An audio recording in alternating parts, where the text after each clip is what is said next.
Hi, this is Randal Schwartz from FLOSS Weekly. Coming up next, Dan Lynch and I interviewed Jonathan Simpson, who works with Freenode to bring you those IRC channels that all the open source projects use.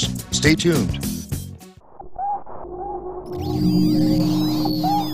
Netcasts you love. From people you trust. This is Twit. Bandwidth for FLOSS Weekly is provided by Cachefly at CACHEFLY.com.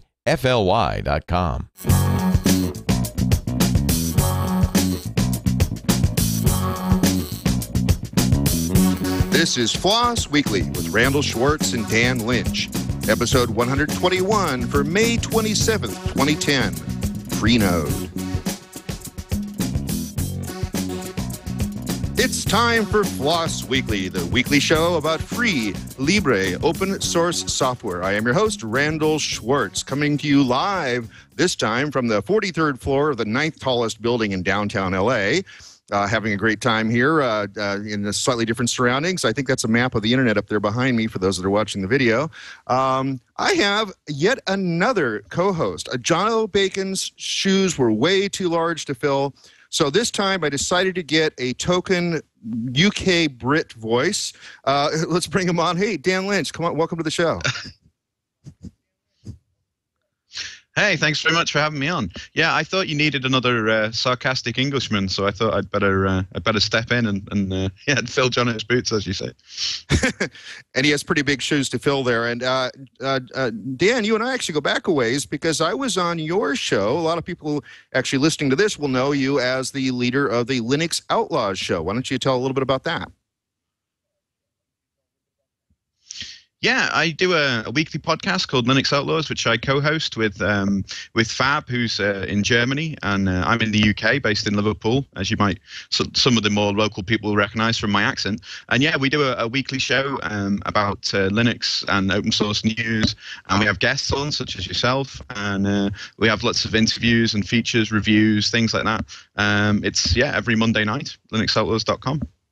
And I've got to say, I listen to your show on a regular basis, and that's, there's a lot of shows I don't listen to because I just don't have time, but I really appreciate your show. And one of the things I really like, because people keep asking me, you need to do more Linux stuff on FLOSS Weekly, and you need to do more news stuff on FLOSS Weekly, and that's not really my area. I really don't know a lot about desktop Linux. It's not one of the things I use, and I keep pointing people all the time now at your show to say, look, if you want news, if you want Linux, these guys cover it top to bottom. There's no way I could even approach being a competitive with that. So I just wanted to say thank you for producing a high-quality show on a regular basis for that. No problem, no problem. Yeah, it's definitely a different way of doing things. When you tie yourself to current events, you do have to get the show out on time, because if we record the show on a Monday and put it out a week later, then all the news is pretty much history, and nobody wants to know. So yeah, it has its benefits and its downsides as well. But yeah, it's pretty good. Very nice. So yeah, it's really great, like I said, that you have that sort of news philosophy, so I can do all the timeless shows. Now, even having said that, there are times when we don't come out weekly, and it's sometimes it's beyond my fault. Last week we got preempted, in fact, because of that little Google I/O event, and they always happened to be right during the very time that we taped this show. So for everybody that was looking forward to last week's show, don't worry, we've rescheduled everybody for a few weeks from now. So the show's still going to happen, just going to be a few weeks down in the slot. So speaking of shows, let's see. I want to make sure I've covered everything here on my notes. There we go. So we've got on today's show a very interesting guy. He originally contacted me about, I think, 2 or 3 months ago to get on the show. It's Jonathan Simpson. And Jonathan Simpson's volunteer role is that he spends time working with Freenode. Now, if you've been to an open source website, you might have seen a description, join us on the IRC chat on Freenode at this pound sign, and some, usually the name of the channel is related to the name of the project. And we're going to get Jonathan on to talk about what is Freenode, what is IRC, how long has it been around, how do you use it, and so on. So does that sound like a good show there, Dan?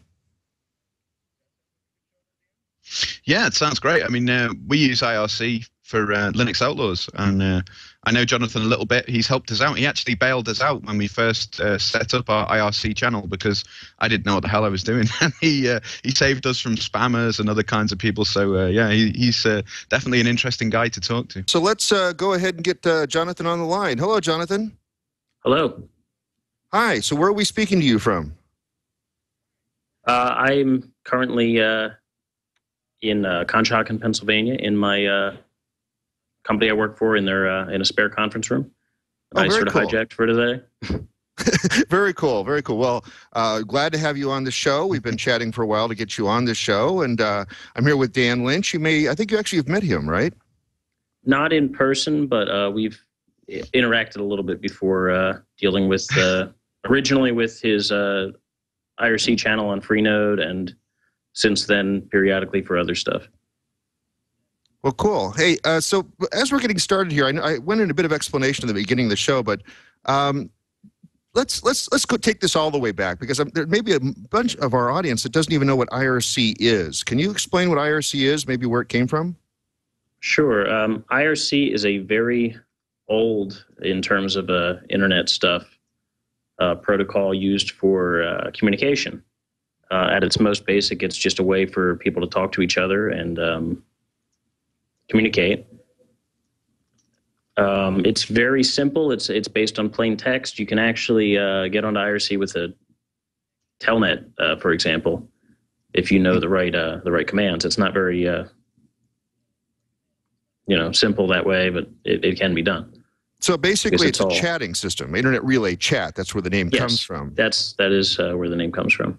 And so people chat with each other, typically geographically distant, to communicate back and forth. And this is done with text. Yes. Cool. And this is I should have pulled up the Wikipedia page on IRC, but IRC's been around for like 20 years, right? It's been around for quite a while. I think it began in like 1988, which, for something on the internet is a pretty decent age. Mm-hmm. And it's still, pretty much going strong today. There's quite a few IRC networks out there, of which Freenode is one of the larger ones, and a lot of people are using it. Yeah, well, I find that interesting, because when I mention IRC to the kids today, I'm going to make myself sound really old, but when I mention IRC to the kids today, they go, "Is that like instant messaging? Is that like a AIM chat room or something?" And what would you tell them? It's probably more like an AIM chat room than it would be like instant messaging. There is there is instant messaging, in a manner of speaking, in it, because you can send messages to individuals as well as to channels, which are groups of people. But okay, and so it's more a chat room. And so, in order for this to work, though, you have to have a server somewhere. I mean, I have to actually go somewhere. It's not like AIM, where it sort of just magically works. I don't even know how AIM works. I just connect it, it works. But for IRC, you have to go to a specific site, right? And is that where Freenode comes in?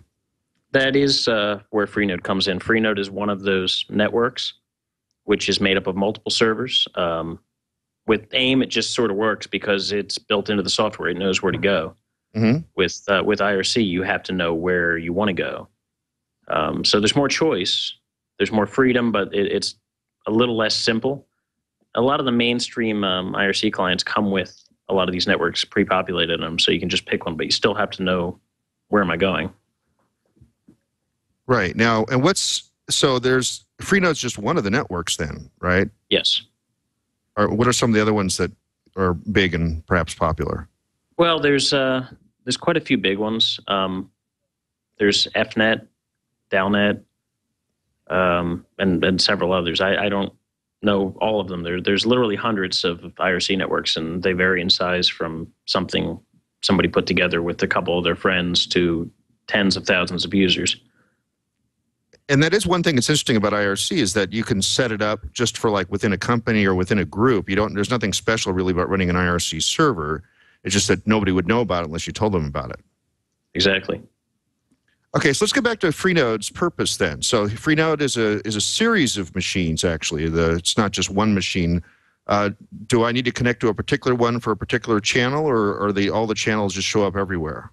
No, you can connect to any. In fact, what you typically do is you connect to chat.freenode.net in your IRC client. And that will pick a server based on our DNS rotation. So you'll get one that has available resources to handle more users. And we rotate through them so everybody gets split up pretty evenly and things keep working the way they're supposed to. So you don't have to know where you're connecting to as far as what server. Every channel is accessible from every server. And you can talk to anyone on any server. So really you treat it as, here's the network. And I'm going to connect to Freenode, the network, and talk to somebody on this channel. And you can connect to any server for that. Some people like to connect to particular ones. Maybe they want to connect to one that's close to them, or something of that nature. There's servers in the US, the UK, and several other places, but the majority of them are in the US or Europe. Okay, and so how someone might find their way to something like this is, like, let's say I'm working with FreeBSD and I want to maybe have some tech support or want to chat with people about things I'm discovering about FreeBSD. I see on the FreeBSD homepage that you can connect up to IRC on Freenode, and then there's usually the name of a channel there. In this case, it's really simple. It's FreeBSD. So I would use my IRC client then to go to Freenode and then connect up to the FreeBSD channel. What might I see once I arrive there? Usually you'll see a list of different users who are on the channel, and you'll see them talking about whatever they'll happen to be talking about at the time, and it'll go back and forth. And you'll see, you see the list of names, and you'll see people coming and going. So in your case, you want to ask a question, you could just go in and start with, well, I'm trying to do this and it's not working, and what do I do next? So in some cases, these chat rooms are used like tech support. Or so if I had a question, I could probably go and ask it. Is that all they're used for? Is just providing some way for people to ask questions? That is a big portion of what goes on, but that's not the extent of it, because there's a lot more. There's even going back to say a project like FreeBSD or Ubuntu or whatever you may have. In many cases, they have separate channels from what they use for tech support, where they discuss things about the project, where they communicate between developers, where they communicate within their groups, where, for example, where they plan events. We just got back actually from an event that we planned with several Linux users groups, and having them on IRC where we could easily collaborate made it a lot easier to get to everybody and organize it. So it's more than just tech support.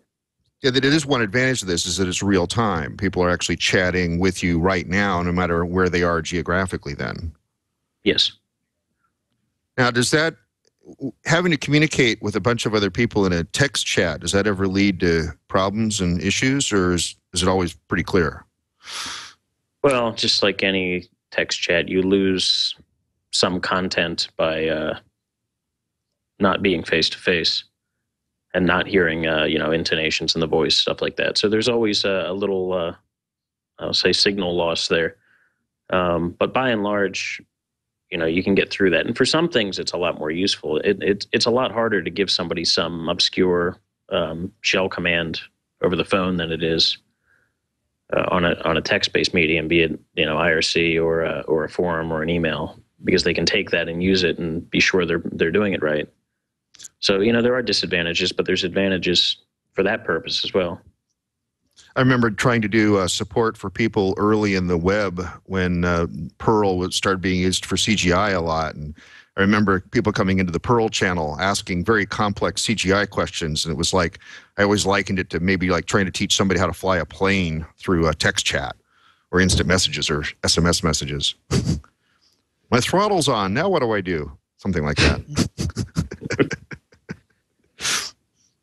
So I could see the problem there. And so, Jonathan, I would. Sorry. So, Jonathan, I was wondering, what kind of user levels do you see on Freenode? Can you give us an idea of, I don't know, how many active users there are in any typical day on Freenode?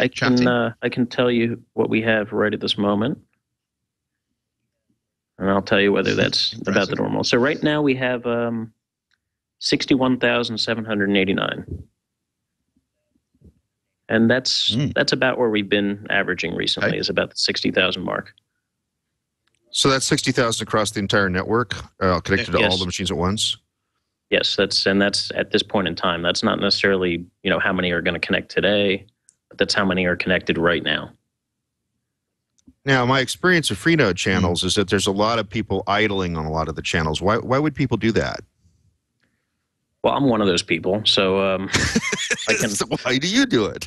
I can definitely give you my explanation. Whether it bears out for everybody else, I don't know. But so the reason I do it is partly because I like to see what's going on when I'm not necessarily right there, and another reason is I'm in a lot of channels.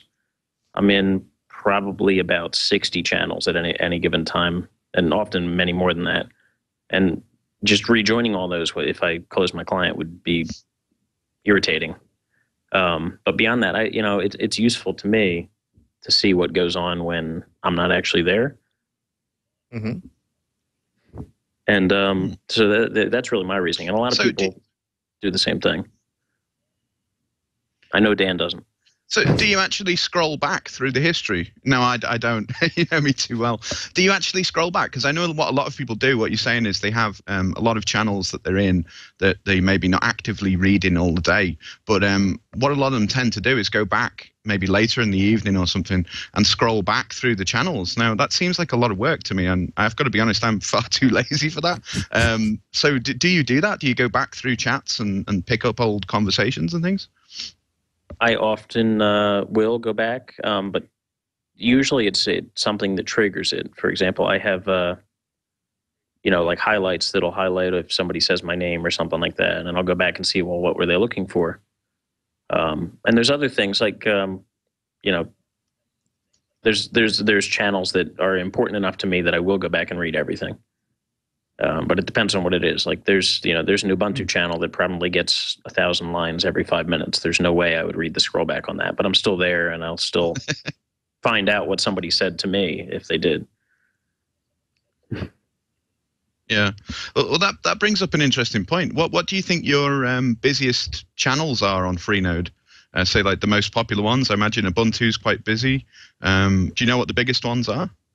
Ubuntu is the biggest one.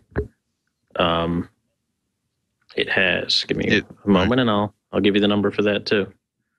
Right now, it's got 1,654 people in there, and it's a very fast-paced channel. Okay. Yeah, that. Mm. So, what's your role within Freenode and in the IRC network? What do you do on a daily basis for Freenode related, I suppose? Well, a number of things. The biggest, most important thing really is just keeping things moving, because the network exists for groups and communities and projects to communicate, and they need to be able to do that. I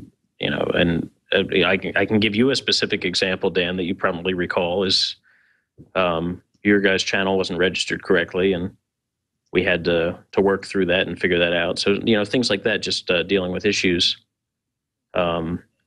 People forget their password and stuff like that is the real day-to-day dirt and grime. And then, sometimes there's more interesting stuff. You'll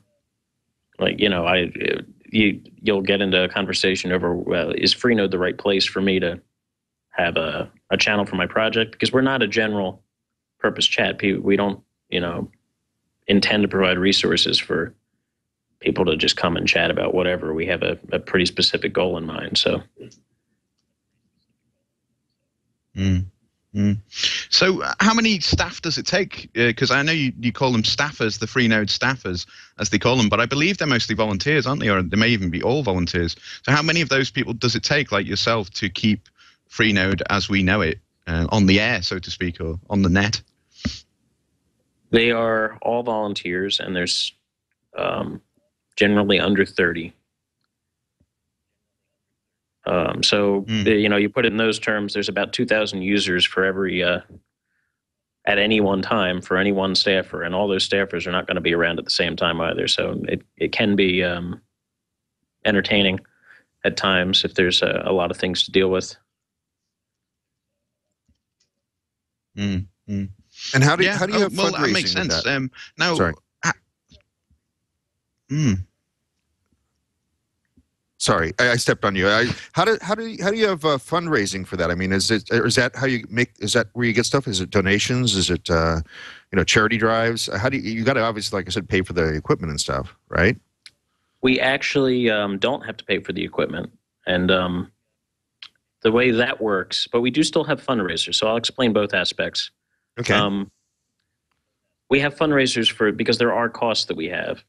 I mean, even, simple things, domain names and email processing and this and that needs to be taken care of. And, over a grander scheme, the cost can add up. But the servers themselves are actually donated by various organizations, companies, universities, and so forth that offer to host a server on our behalf, and we make it part of the network and we manage it. And the network is made up pretty much entirely of these systems. And there's just a couple that we use for utility services and stuff that we need to pay for directly. So, off the amounts that we get from fundraising, there's no way we could run the size of network we are with just that. So, we're really fortunate that these companies and organizations and educational institutions are willing to do this. Very cool. So earlier you mentioned that there's like one of you staff for every 2,000 users, but obviously you're not monitoring all the individual channels. Is there some sort of intermediate tier of people that manage the channels themselves? The channels are generally self-managed they have their own staff or operators or whatever at that level, they can call them whatever they want. Because our purpose is just to provide the framework on which they can build their own community and do with it what they will. So they operate, a lot of different ways. A lot of the channels are very regimented in how they, choose staff and so forth. And some of them are more just, well, here's someone in the community who's interested and knows what they're doing. We'll make them part of it, but it's a channel by channel decision. It's not really something that Freenode staff takes a part in unless we happen to be also involved in that particular channel usually for our own purposes.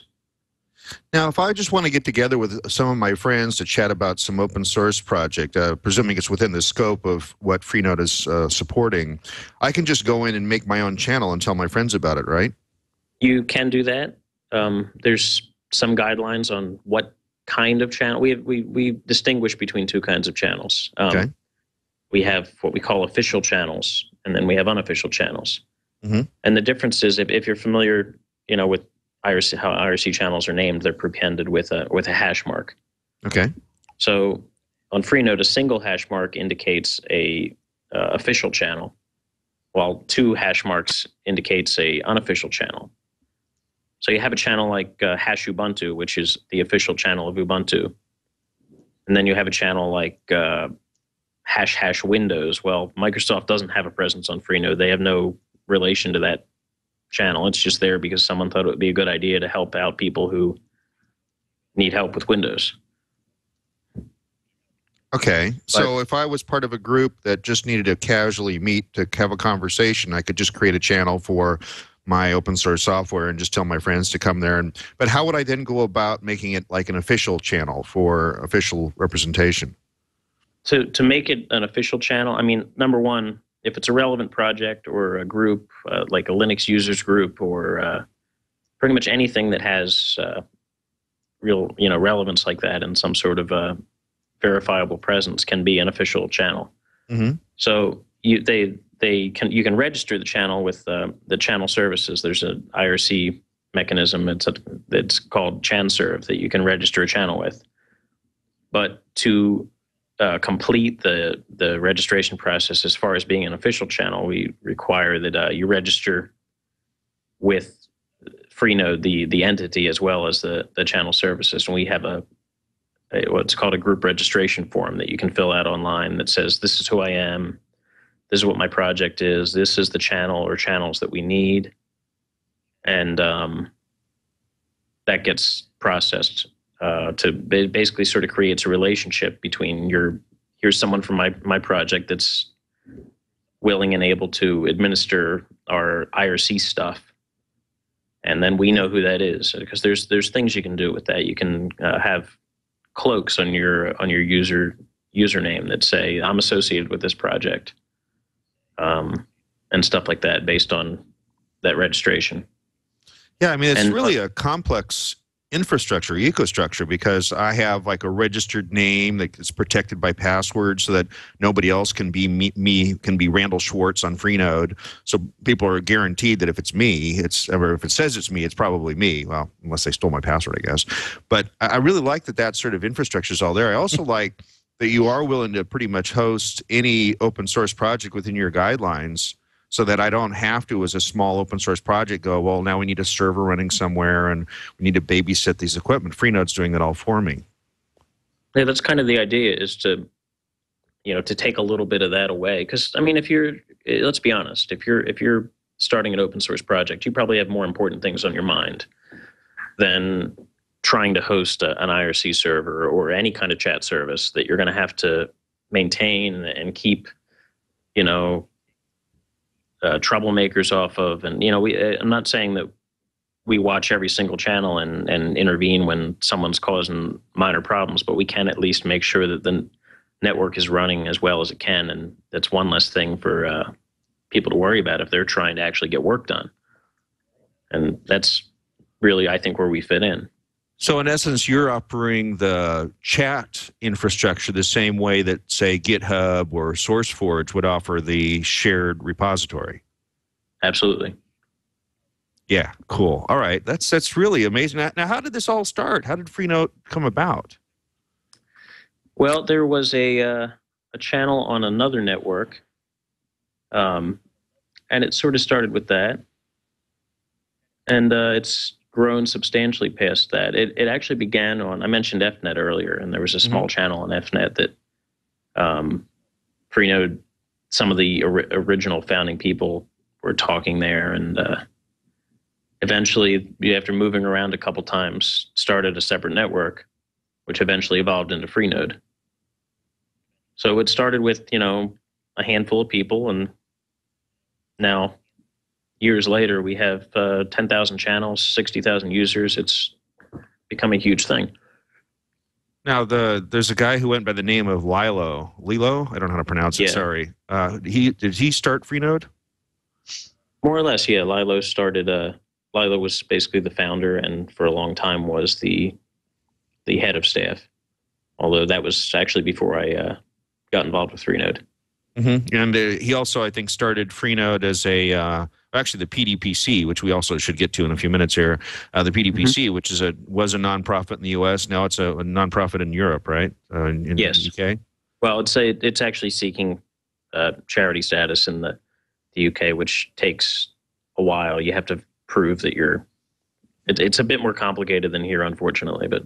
But Lilo passed away some years ago, and the new head of staff resides in the UK, so it was simpler to rebuild the PDPC there, basically, than try to run it from overseas. Okay. And what else does PDPC do? I understand there's something called FOSSCon. You want to talk about that? FOSSCon is one of our outside projects. And if we go back to the concept that the purpose of Freenode is to provide an infrastructure for people to communicate with each other, basically. FOSSCon, I sort of see it as an extension of that. This is, we have this resource, we can talk to each other online. Now let's try to get some people together in the real world. And FOSSCon is basically that. It's a free and open source conference. It's in Rochester, New York on June 19th. It's next month. And it's basically built by the same sort of people that put together, not really Freenode exactly, but like the channels on Freenode, the actual communities. There's people from from lugs all over the Northeast U.S. that are involved in this and helped plan it and put it together and make things happen and get speakers. So it's really pretty cool that everybody just comes together like that. And what do people speak on at FOSSCon? Is it a general open source conference? It pretty much is. There's a FOSS business, a FOSS education, and a FOSS at home track. So pretty much everybody's got a little, something to listen in on. And there's a couple workshops as well. And as is, pretty much the standard thing with these kind of conferences, there's also going to be like bird of a feather sessions that we call them, where you meet with other, like-minded people about pretty much whatever you want. And those are free form. There's no schedule for those defined by the conference. It's defined by the people who attend. Kind of like a food camp or bar camp or something then. Yeah, exactly. But within the, the structure of everything else going on around you. Right, like at OSCON, they have unconferences that are similar, I suppose. Yep, it's basically the same sort of thing. Now, the next upcoming FOSSCon is just right around the corner, right? This is actually the first FOSSCon. Oh, okay, first. So, yep, and we do plan on continuing it if everything goes well. But yeah, the first one is on June 19th, next month in Rochester. Do you still have room for people to sign up? Speakers, or is it all slotted for the speakers? Is it, I guess for the unconference, anybody that shows up could be a speaker. The talk slots are all full, but absolutely on the unconference, anybody can just say, I would like to, do this or whatever, and there's space available for that kind of thing. And for details on that, it's at FOSSCon.org, maybe? It is FOSSCon.org, yes. Oh, good. Good. I got it right in the first try. Wow.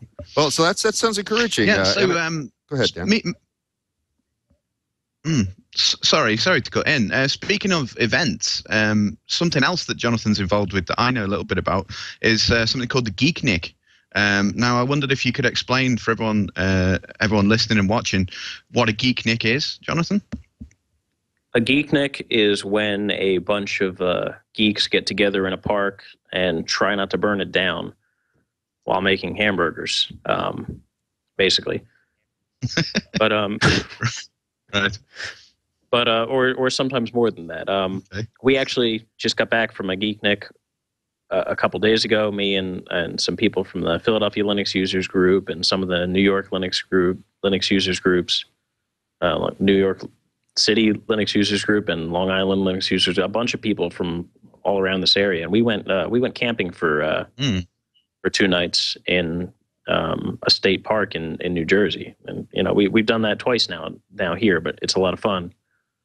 And there's been all sorts of other geekniks all around the world, in the UK. There's one that I just found out about a couple days ago in Shanghai, which will be the first that I'm aware of in China, and Brazil, Portugal. I'm really surprised how many it looks like there's going to be this year. So it's the same thing. I mean, the idea behind it. Yeah, the idea behind it is to, if I've got it right, to get geeks out from behind their computers and in their dark server rooms and into the fresh air and the parks and stuff. So how does that work? How does your turnout usually go on those kind of things? We've been, here in the Northeast anyway, we've been averaging between 20 and 30 people. I don't know how good a job we do of getting people behind computers, because I have some very telling pictures from our last 2 camping trips. One of a 9-year-old girl with a laptop in the middle of the forest. And let's see, this year we built a battery pack for a portable DVD player so that some of the kids could watch a movie. But we're still in the woods. So we're how do you do with Wi-Fi? Sorry, I have to ask, but all geeks are going to ask that, aren't they? How do you get on with Wi-Fi? Because that's my first question. Is I can't go out of a Wi-Fi access point range for too long, otherwise I'll just keel over and die or something. Like all these geeks. So how do you deal with that? Do people still check their phones and their netbooks and things when they should be, I don't know, enjoying the surroundings? The 3 that we've had in my area have all been Wi-Fi free events. But yeah, people are checking their phones. I have to admit, I was checking my phone 4 or 5 times a day at least. I was on IRC from my phone while I was out camping. Actually, while I was climbing up the mountain, I was still on IRC. But it's still a lot of fun. That's pretty impressive. So, I mean, that leads to another question. What's the highest? Yeah. So, what's the highest altitude you've managed to log into Freenode from? Then, if you do it from mountains and stuff. Well, these are the Appalachians, which are not the tallest mountains in the world, but I guess I've been up about 1,400 feet and still been on IRC. I'll have to go find some bigger mountains next year. That's impressive. Oh, I forgot this one, but there's actually another Geeknik in San Francisco in June. I think that's the same day as FOSSCon, if I recall correctly.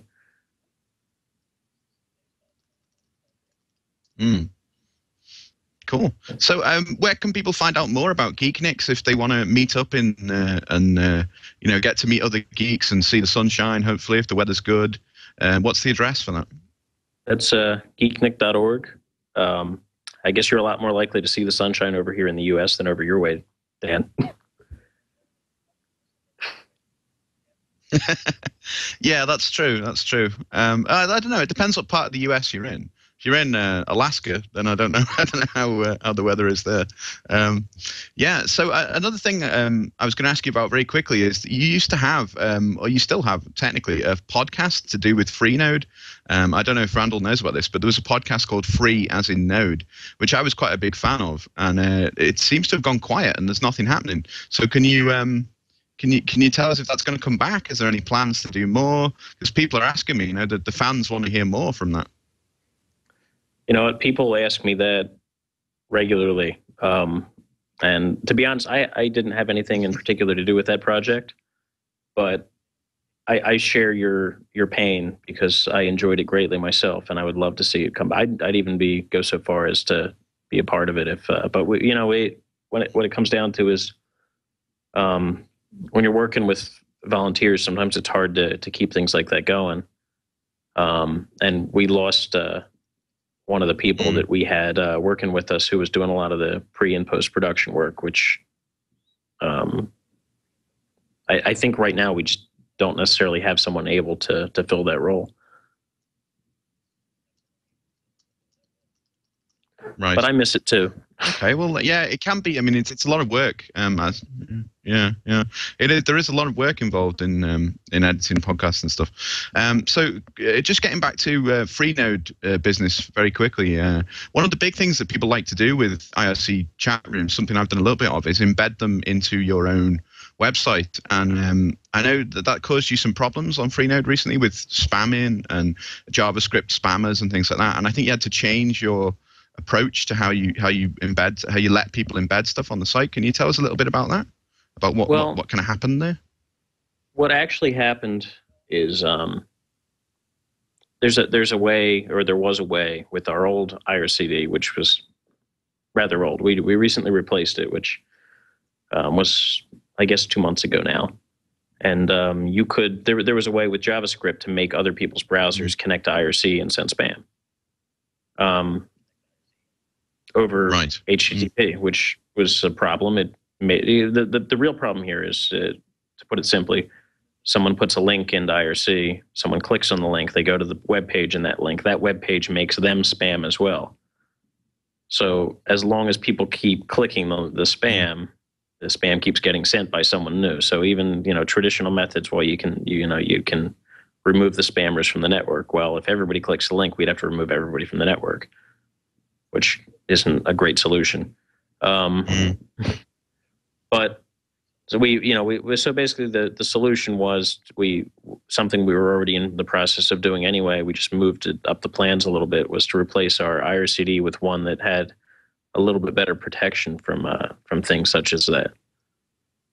So that particular technical issue at least has been solved. Yeah.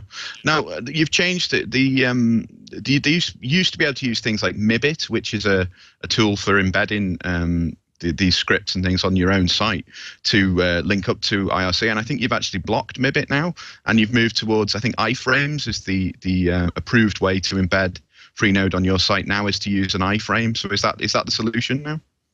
Well, yeah, what the Mibit thing was actually a separate issue, but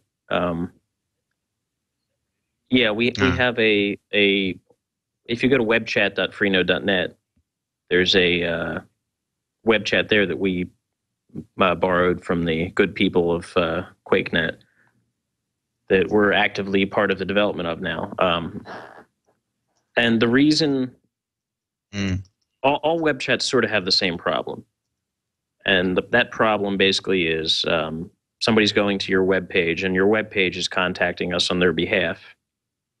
And usually what they'll do then is they'll pass the IP address of the end user as some sort of parameter that we can use to then filter if somebody's not supposed to be, if we've had to remove someone from the network and they try to connect, there's ways we can get around that, because these web chats send that information. But that depends on your ability to trust that information. And we've had issues with that in the past. So ultimately, the solution was, if a web chat's connecting and it's not causing a problem, we're probably not going to act on it. But if it is causing a problem, we're going to either try to work with them or get people to use ours instead. Because with ours, we know that the IP addresses being reported to us are actually real because we're receiving them in the first place. Because they're connecting to a Freenode basically resource. Yeah. So but it does let you embed that iframe into your page, like you said, so you can have an embedded chat on your web page. Then there's actually, if you go to webchat.freenode.net, there's a little tool to let you do that. Right up on the cool. top Sounds right good. side.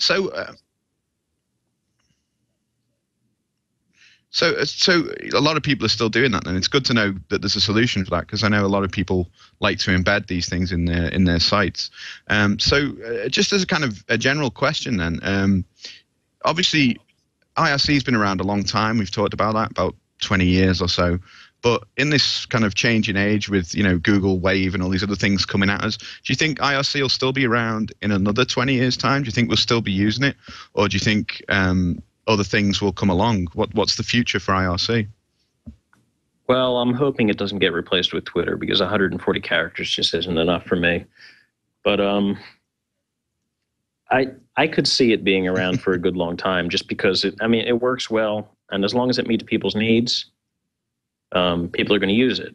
Now, it does have limitations. There's no video, there's no sound, there's none of this. The fancy stuff, say, that the instant messaging clients can do.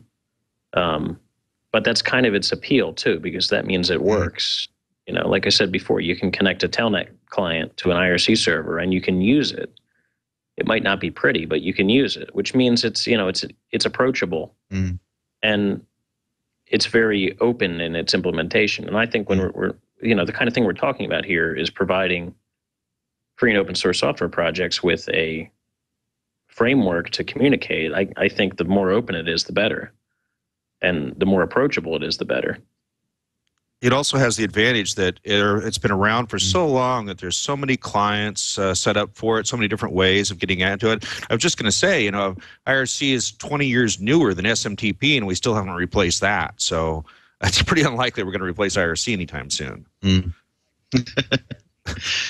Yeah. So, Jonathan, I really would like to thank you for coming on today's show and helping explain this additional resource that open source projects can take advantage of. They weren't aware of it already, and fill in a little bit of the details for people that have seen these IRC available. Go to this node on Freenode.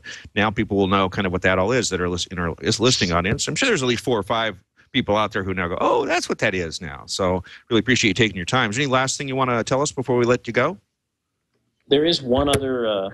there is one other project I wanted to mention real quick, and this is another PDPC effort, and it sort of came out of the Geekniks in a way, but it's something called FLOSS Events, and it is a site that we started I guess about a year ago, where our objective is to go out, find every single free and open source software event in the world that we can, and list them all in one place.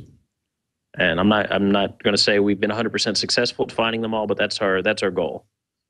And that, that we started out with that mission.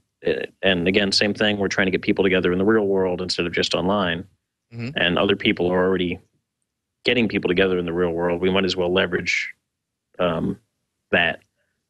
So that was our intent, and it's since grown to we're kind of exploring ways now. How can we actually help people who want to start an event get it off the ground? What kind of resources do they need? What kind of information do they need? And is there anything we can do to, take a little bit of that away from them so that they can focus on what they're trying to do instead of what they need? So that's an admirable goal, because it's I know that for example, the Texas Linux Fest that just happened a few weeks ago was sort of grandfathered by not grandfathered, sort of guided by the Scales, the Southern California Linux Expo people, just so to make sure to get it off the ground. There's a lot of infrastructure to making an event happen. So I'm glad that you're taking a look at that as well. So I appreciate your efforts on that. It really is. And I've been to a few of these events. I've been to Southeast Linux Fest, which is a great one. Mm-hmm. They're in their second year now. And, we went there last year. Actually, a whole carload of people from Pennsylvania. We all drove down there together and had a great time. And I just love to see things like that happen.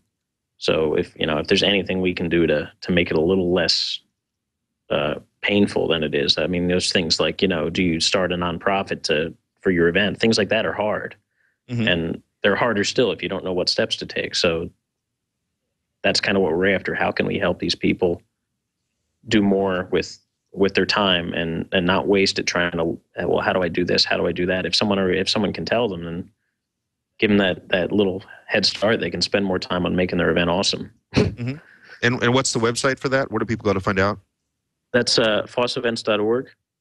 Okay. And right now it's basically you can explore what events are out there, but like I said, we're making efforts to move that forward. And I should mention that we've talked about three things other than Freenode.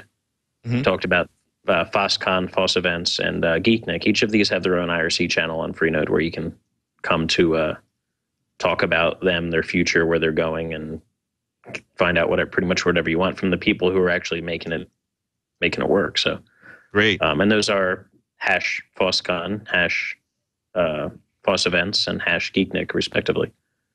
There's no shortage of channels on Freenode, so obviously Definitely they can all not. have their own channel. Absolutely.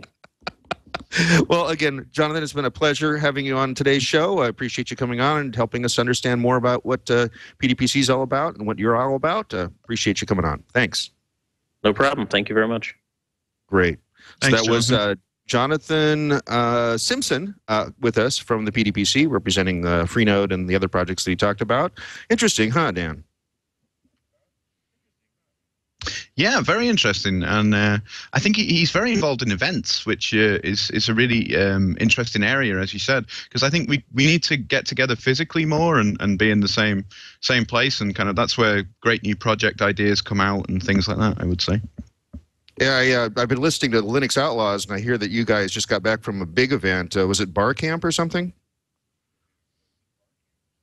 Yeah, we actually organized an event called OG Camp, which people often think is Odd Camp, but it's not. It's OG Camp with 2 G's. And yeah, that was our own bar camp, open source bar camp event in Liverpool, where I'm based. And yeah, we had a good weekend. We had about 200 people came. Simon Phipps came along, who I know is a good friend of the show. He came along and did a great keynote speech for us, and then we had a bar camp around that.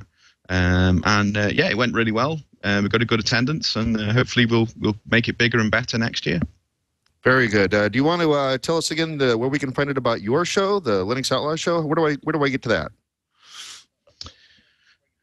Yeah, if you go to linuxoutlaws.com, you can find our website there, where all the shows are listed and links to our forums, IRC channel on Freenode, funnily enough, and all the other things that we do, like microblogs and everything else.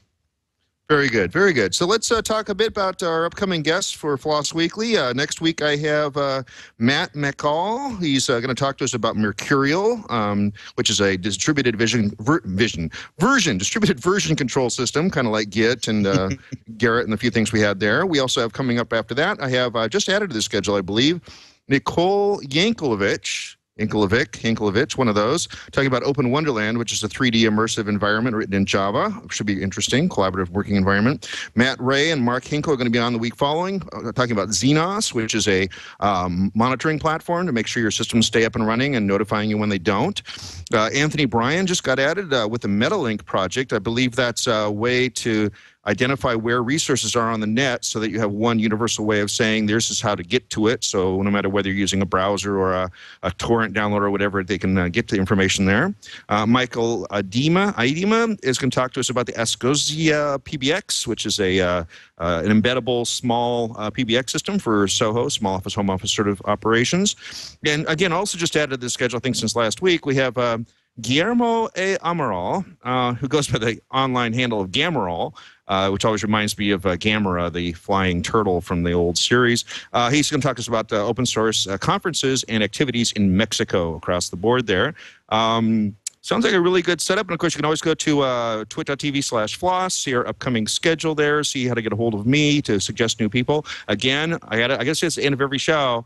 If you want somebody on the show, have the project leader email me. That's the quickest way to go to the top of that list, because there's 300 names on the list now, and I won't get to all of them this week. So please make sure the project leader emails me. That's the fastest way to get to the top. Most of the previous shows, that's exactly how it happened. And so I'm going to be at YAPC, the yet another Perl conference, teaching both the Llama and Alpaca classes as master classes. That's coming up in just a few weeks. I'll have a couple opening slots in that, somewhere in Columbus, Ohio, I think it is, yeah. And I'm also going to be at OSCON a month later teaching Smalltalk of all things. So I'm just really keeping busy there. Dan, what keeps you busy these days? Lots of things. Lots of podcasting, of course. Linux Outlaws every Monday night in Europe. It's kind of Monday afternoon in the US. And other podcasts, music stuff. I do a music podcast called Rat Hole Radio, which is at ratholeradio.org. And other than that, I'm doing lots of hacking on Drupal at the moment, kind of PHP hacking, which is new to me because I usually do Python. So it's a bit of a change. Not Perl, I'm afraid, Randall, but I try. I let everybody do whatever they need to do. It's all fine with me. You can follow me on Twitter at Merlin, M-E-R-O-Y-N. You can follow Dan at Method Dan, I think, M-E-T-H-O-D-A, no, two Ds. No, there's not two Ds. Two T's, right? Yep. M-E-T-H-O-D-D-A. No, there is. No. I'll get it right. It's not Dan Lynch. It's somebody else entirely. Well, any last words? As well. Any last words, Dan? No, I don't think so. Thanks to everyone for listening, and we'll see you again soon. All right, and we'll see you all again. Just like Dan said, we'll see you all again next week on Floss Weekly.